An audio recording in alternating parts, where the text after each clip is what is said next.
Bonjour et bienvenue sur LBI News, le journal international qui vous tient informé des actualités qui façonnent notre monde.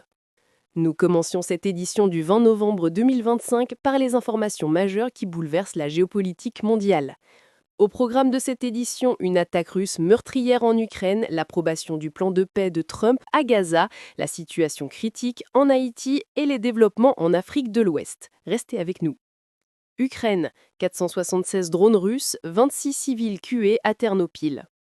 Commençons par la situation en Ukraine, où une attaque russe massive cette nuit a dévasté plusieurs villes du pays. La Russie a lancé hier soir une offensive sans précédent. 476 drones et 48 missiles ont été tirés simultanément sur le territoire ukrainien, parmi eux 47 missiles de croisière K-101 et un missile balistique. Les défenses aériennes ukrainiennes ont intercepté la majorité de ces projectiles. 442 drones et 41 missiles ont été abattus, mais 34 drones et 7 missiles ont malgré tout franchi les défenses. Le bilan humain est lourd, au moins 26 civils tués, dont 3 enfants et 141 blessés. La ville de Ternopil en Ukraine occidentale, à plus de 500 km du front, a payé le prix fort. 2 immeubles résidentiels de 9 étages ont été directement frappés par des missiles Ka-101. Selon le ministre de l'Intérieur ukrainien Igor Klimenko, dans l'un des bâtiments, les dégâts s'étendent du 3e au 9e étage. Un incendie a ravagé l'immeuble. Des résidents ont tenté de sauter des fenêtres pour fuir les flammes. 19 personnes ont péri dans l'incendie. À l'heure actuelle, 26 personnes sont toujours portées disparues sous les décombres. Les équipes de secours travaillent sans relâche pour les retrouver. Les autorités ont déclaré 3 jours de deuil national du 19 au 21 novembre. Cette attaque s'inscrit dans une stratégie russe plus large, cibler l'infrastructure énergétique ukrainienne avant l'hiver. Les apaisements d'urgence ont été activés dans plusieurs régions. La Pologne et la Roumanie ont également dû mobiliser leurs chasses pour des violations de leur espace aérien. Ce qui rend cette attaque particulièrement grave, les infrastructures civiles et résidentielles, pas les cibles militaires, étaient les objectifs. Votre avis nous intéresse vraiment sur cette escalade. Dites-nous en commentaire ce que vous en pensez. ONU approuve le plan de paix de Trump à Gaza. Le Conseil de sécurité des Nations Unies a approuvé hier le plan de paix de Donald Trump pour Gaza. Sur les 15 membres du Conseil de sécurité, 13 ont voté en faveur de la résolution américaine. La Chine et la Russie se sont abstenus. Ce plan en 20 points prévoit plusieurs mesures importantes. Premièrement, la création d'un Conseil de paix placé sous la direction de Donald Trump lui-même, responsable de la gouvernance transitoire de Gaza. Deuxièmement, le déploiement d'une force internationale de stabilisation aux frontières de Gaza pour y assurer la sécurité, désarmer le Hamas et former une police palestinienne. Troisièmement, la reconnaissance d'une future autorité palestinienne, ce qui a provoqué la colère du Premier ministre israélien Benjamin Netanyahou. Car ici le point crucial, bien que Netanyahou ait félicité le plan et ses mesures de démilitarisation de Gaza, il a catégoriquement refusé tout engagement envers la création d'un État palestinien. Il a réaffirmé son refus de voir l'autorité palestinienne administrer l'enclave. Le Hamas, de son côté, s'oppose formellement au plan, rejetant le désarmement et la présence d'une force internationale. Le défi majeur reste la mise en œuvre. Aucun pays n'a encore annoncé l'envoi de troupes pour cette force de stabilisation. Gaza reste un enjeu extrêmement sensible. Trump s'est félicité de cette approbation, la qualifiant d'une des plus importantes de l'histoire des Nations Unies. Votre point de vue sur ce plan nous intéresse. Partagez votre avis en commentaire. Haïti, des Marines américains échangent les tirs avec des gangs. En Haïti, la situation sécuritaire continue de se dégrader dramatiquement.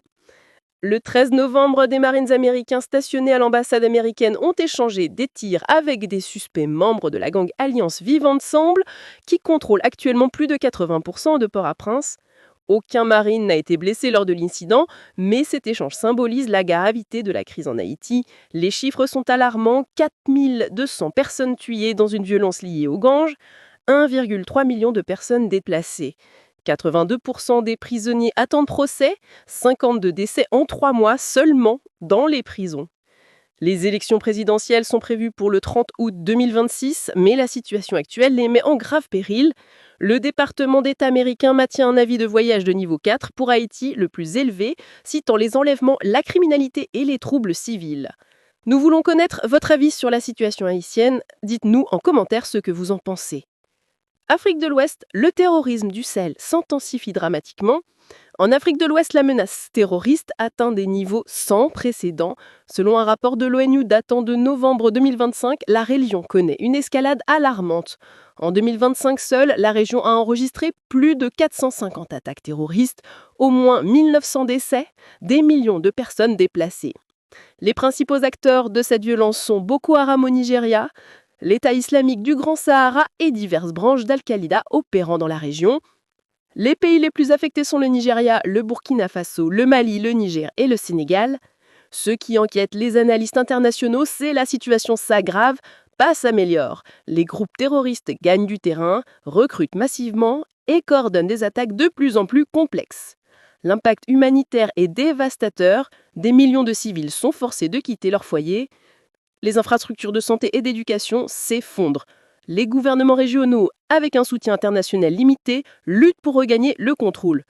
Votre avis nous aide à comprendre ce qui vous préoccupe vraiment. Partagez-le en commentaire. En bref, l'actualité du jour. En Nigeria, 25 écolières ont été enlevées par un groupe armé inconnu, ajoutant à la série troublante de disparitions massives dans le pays.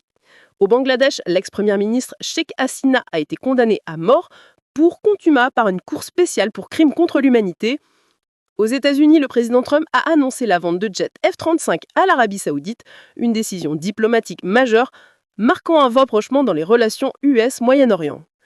Analyse et contexte géopolitique. Ce que nous voyons aujourd'hui est une escalade simultanée de plusieurs crises à travers le monde.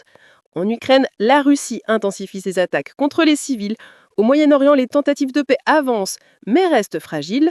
En Afrique, le terrorisme prospère dans un vide sécuritaire et institutionnel. Et en Amérique latine, l'instabilité politique menace les élections.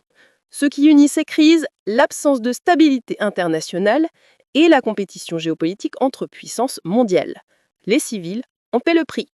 Conclusion et engagement, merci de nous avoir suivis pour cette édition de LBI News. Si vous avez apprécié cette vidéo, n'oubliez pas de liker et de vous abonner à notre chaîne pour ne pas manquer les prochaines éditions. Partagez également cette vidéo avec vos amis et votre famille pour les tenir informés.